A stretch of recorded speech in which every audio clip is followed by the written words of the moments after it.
खबर स्वास्थ्य विभाग से है और एक कहा गया है कि देखिए स्वास्थ्य विभाग ने बड़ी एक घोषणा की है। घोषणा क्या है आप भी सुनकर चौंक जाएंगे। हालांकि इस खबर को खुशखबरी के रूप में लें या इस पर दुख मनाएं पता नहीं, लेकिन रांची के रिम्स में जान गंवाने वाले मरीजों के अंतिम संस्कार का खर्च उठाएगी सरकार, ऐसा ऐलान किया गया है। झारखंड के राज्य के सबसे बड़े अस्पताल रिम्स में अब मरीजों की मृत्यु होने पर अंतिम संस्कार हेतु 5,000 रुपये की अंत्येष्टि किट दी जाएगी। साथ ही 100 ले जाने के लिए निःशुल्क 100 वाहन की सुविधा भी उपलब्ध कराई जाएगी। ये फैसला लिया गया। रिम्स के पिछले दिनों एक बैठक हुई जिसमें स्वास्थ्य मंत्री और तमाम सारे लोग थे जो उसके पैनल पर हैं, और उसमें ये एक तरीके से घोषणा किया गया, बताया गया। और इसके बाद आपने कल देखा होगा कि स्वास्थ्य मंत्री जो है वो कई नेशनल चैनलों को इंटरव्यू देकर बता रहे थे जैसे एक बड़ी उपलब्धि है।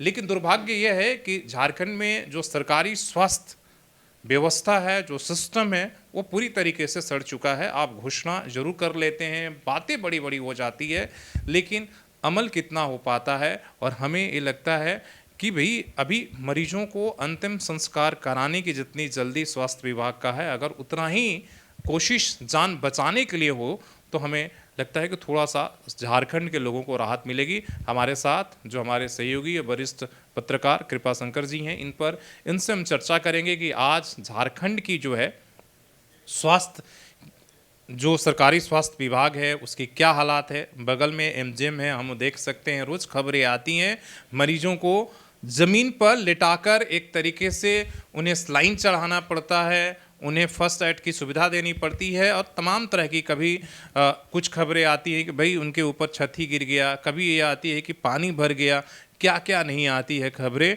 और उसी तरीके से सदर अस्पताल तो छोड़ दीजिए, इसके बाद जो ब्लॉक स्तर पर पीएससी खोले गए हैं, भवन बड़े सुंदर बने हुए हैं, लेकिन आज तक वहाँ डॉक्टर या स्टाफ की सुविधा नहीं उपलब्ध हो पाई है, बल्कि भवन बन बन के अलग अलग सरकारों में अब जर्जर हो रही है।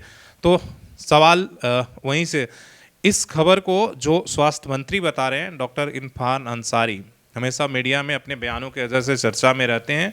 अभी हमने कल उनका एक इंटरव्यूज़ देखा जिसमें वो कह रहे थे भाई कि रिम्स में अब किसी की अगर मौत होती है गरीब आदमी को तो 5,000 रुपया का किट सरकार जो है उनसे अंत्येष्टि करके अंतिम संस्कार की खर्चा देगी, और साथ में एम्बुलेंस भी फ्री में मिलेगा ले जाने के लिए।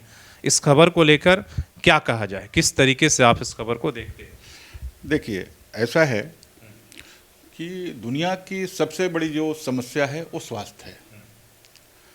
एक नंबर पे उसको रखना होगा, सरकार भी रखती है और पूरे विश्व पैमाना भी मानता है कि स्वास्थ्य सबसे बड़ी समस्या है। और ख़ास करके उन जगहों पे जो आप आदिवासी राज्य कह रहे हैं, आदिवासी इलाके कह रहे हैं, वहाँ स्वास्थ्य को लेकर बहुत सारी चिंताएं हैं और स्वास्थ्य जो है बिल्कुल अस्वस्थी है, बीमारी हैं।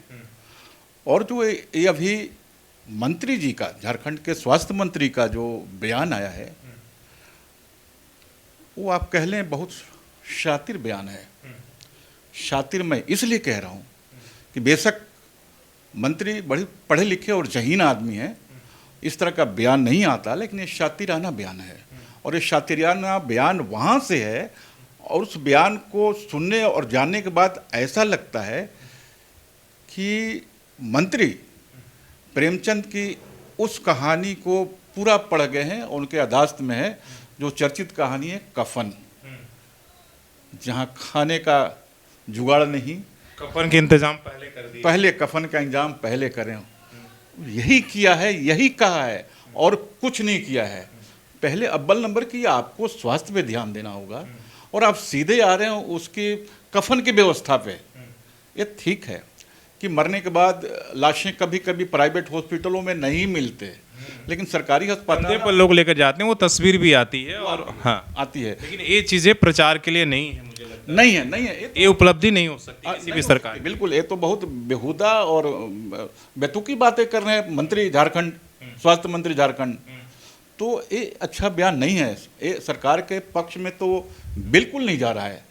ये मैं अपने बौद्धिक स्तर पे इस बयान की भर्त्सना जरूर करेंगे। अच्छा होता है कि इससे अच्छा अगर सरकारी अस्पतालों को ठीक करने की अगर कोई व्यवस्था बनती, या सबसे बड़ा दिक्कत क्या है सरकारी हॉस्पिटल के पास, जो मैं ग्राउंड पर देखता हूँ कि भवन बड़े सुंदर बने हुए हैं, आप किसी भी ब्लॉक में चले जाइए, पंचायत में चले जाइए, आपको स्वास्थ्य विभाग के बिल्डिंग बने हुए हैं, लेकिन क्या है वो धूल फाक रहे हैं, वहाँ जंगल हो गया, वहाँ घास उग गया है, स्टाफ नहीं है, मतलब बेरोजगारी इतनी है। लेकिन इसके बाद भी एक तरफ जो कॉन्ट्रैक्ट कोरोना के दौरान काम करने वाले स्वास्थ्य कर्मी हैं वो लगातार धरना प्रदर्शन कर रहे हैं कि माई बाप हमें नौकरी दे दीजिए, हमें परमानेंट कर ले दीजिए, हमें कॉन्ट्रैक्ट से मत हटाइए। दूसरी तरफ इतनी कमी है, तो ऐसा क्यों नहीं है कि उनको हम रखकर नौकरी दे दें और जो गांव-गांव तक लोगों को स्वास्थ्य सुविधा हम पहुंचा दें। कम से कम एमबीबीएस डॉक्टर तो नहीं तो वो जो स्वास्थ्य हमारे सहयोगी हैं उनको तो कम से कम हर जगह हम पहुंचा दें।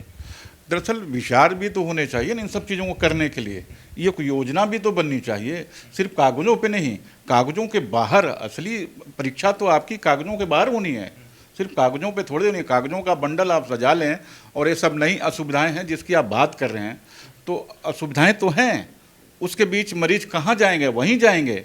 और फिर आप सीधे तौर पे आप उनके कफन की व्यवस्था कर रहे हैं, उनके सुविधाओं की व्यवस्था नहीं कर रहे हैं, उनकी बेहतरी की व्यवस्था नहीं कर रहे हैं, अच्छे डॉक्टर नहीं ला रहे हैं, तो ये तो कहीं ना कहीं अदूरदर्शिता वाली बात है। और बीच बीच में स्टंट आजकल हर मंत्री या देखा जाता है कि भाई किसी सरकारी हॉस्पिटल में पहुंच गए, मंत्री जी नाराज हो गए, 4 कैमरे भी है, रात में पहुंच गए हैं, उन्होंने जाकर फटकार लगाई है।